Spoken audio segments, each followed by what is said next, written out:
자, 오늘은 뭔가 공부도 되고 남는 것도 있는 논평입니다. 좀 길어요.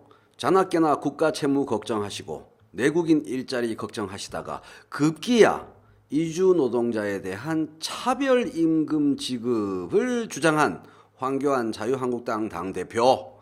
이 황 대표와 똑같은 생각으로 나라를 운영하다가 황된 외국 국가 최고 지도자 두 사람을 소개할까 합니다. 그리고 이 황 대표와 반대되는 생각으로 제대로 정책을 펼쳐서 많은 사람들의 박수를 받는 우리나라 지도자 한 명을 소개할까 합니다. 외국 사람 한 명은 미국의 앤드류 잭슨 대통령이고 또 한 사람은 캐나다의 하퍼 총리입니다. 먼저 흑자 재정을 추구하다가 그놈의 흑자 재정, 그거를 추구하다가 국가 부채 없는 나라 살림을 추구하다가 미국 경제를 망하게 만든 앤드류 잭슨 대통령에 대해서는 차현진 한국은행 부산본부장의 말을 들어보시면 되겠습니다. 피렌체의 식탁이라는 인터넷 신문에 기고한 글인데요. 군인 출신의 앤드류 잭슨 대통령은 8년의 임기 내내 무모하게 국가 채무를 줄였다. 아니, 국가 채무를 줄이는 건 잘하는 거 아닌가? 그 오해를 깨는 겁니다. 그렇게 하기 위해서 세금을 열심히 거두었다. 그리고 정부 지출을 줄였다. 그 덕분에 그의 임기 말 2년은 미국 역사상 유일하게 국가 채무 제로를 달성한 기간이다. 그러나 그의 임기가 끝나는 동시에 미국 최악의 경제난이 시작되었다. 그래서 그 다음 정부는 경제를 살리느라 국가 채무를 더 늘려야 했다. 차현진 한국은행 부산본부장의 인터넷 신문 피렌체의 식탁 기고문 중에서 소개해 드렸습니다. 자, 두 번째는 우리 우원식 민주당 의원이 정확하게 제대로 구체적으로 황교안 대표를 가르쳐주고 있습니다. 참교육시켜주고 있습니다. 그대로 읽어드릴게요. 지난 2012년 캐나다 하퍼 정부가 재계의 로비가 통한 거죠.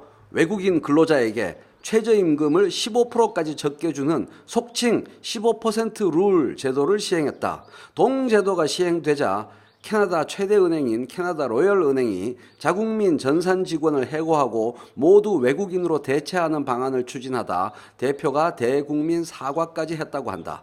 비행기 조종사, 광부, 맥도날드 직원 등도 비슷한 이유로 해고된 것으로 조사됐다고 한다.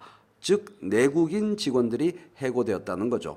심지어 캐나다의 한 도시에서 새로 생긴 직업의 4분의 3, 75%가 외국인으로 채워졌다는 조사도 있었다고 한다.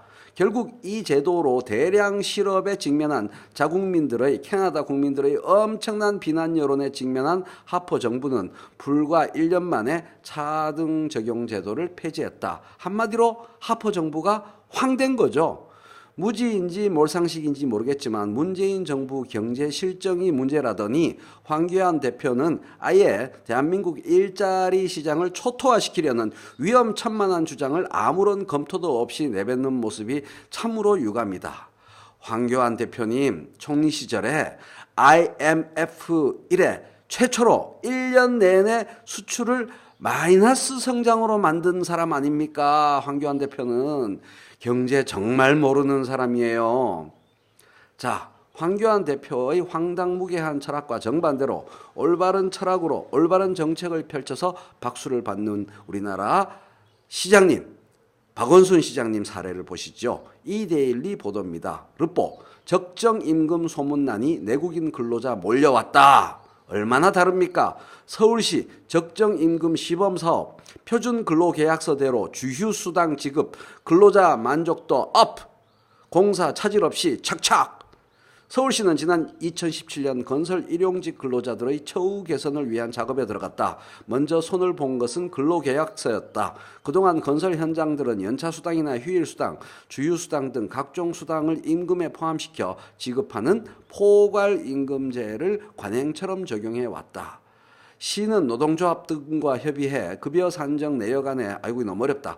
하여간 표준근로계약서를 만들어서 임금을 후하게 준 거예요. 최저임금을 보장하는 것과 비슷한 맥락에서 적정한 임금, 사실은 최저임금보다 더 높은 적정한 임금을 주는 그런 사업을 펼쳤더니 이게 핵심이죠.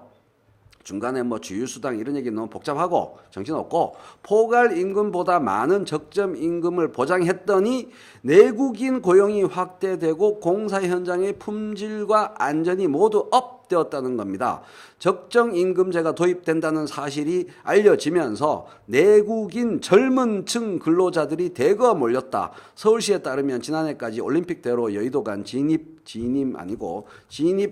램프 공사 현장에 투입한 공사 인력 10명 중 9명 이상이 내국인이었다. 요즘 공사 현장의 상황을 생각하면 거의 기적에 가까운 일입니다. 이걸 해낸 거예요. 외국인 인력도 합법적인 거, 영주권이 딱 있는 중국 동포를 썼다. 적정 임금을 주는 두 가지가 다 중요합니다.